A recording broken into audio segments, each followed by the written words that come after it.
Shalom. This week's Sedra Nasso. The synagogue, the shul, is the central gathering place of many Jewish communities and their members. Relative to the context of the totality of Jewish history, the synagogue is a relatively new innovation. Before the destruction of the temple, there were no synagogues. As a relatively new concept, what status does the synagogue have today? In this week's Torah portion, we learn about keeping our actions consistent with the Torah's expectations of places of sanctity.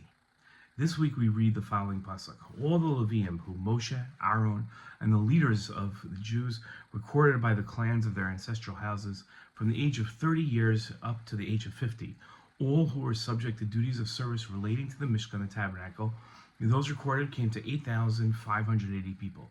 Each of them was given a responsibility for his service at the command of God through Moshe, and each was recorded as Hashem had commanded Moshe.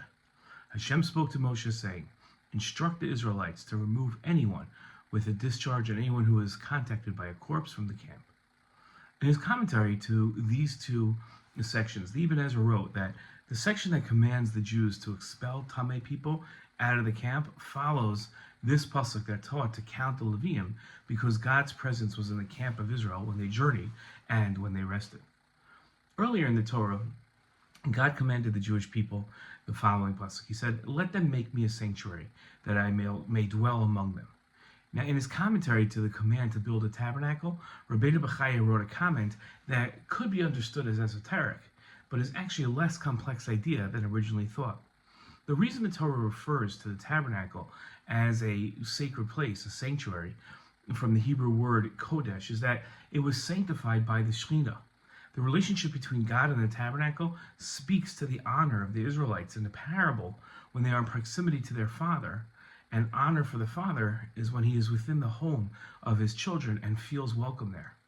All of this is the meaning of the reciprocal relationship suggested by the words, "They shall make for me a sanctuary and shall dwell amongst them." The Talmud described our synagogue as a mikdash ma'at, a miniature temple. This meant that while nothing can stand in place of the temple in Jerusalem, the synagogue today shares the qualities and the purpose of the temple in Jerusalem. The temple's purpose was to give the Jewish people a place and a method to connect with God.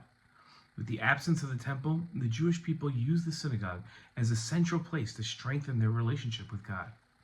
As a result of the synagogue sharing a quality with the Mikdash and is the place the Jewish people rendezvous with God, the synagogue is treated with respect. In the same way that a Tameh person is evicted from the camp where people connect with God, today's Jews must evict people from synagogue who act in manners which are inconsistent with the sanctity of the synagogue. It's a difficult concept, but one we should contemplate and think about from this week's Torah portion. Shabbat Shalom.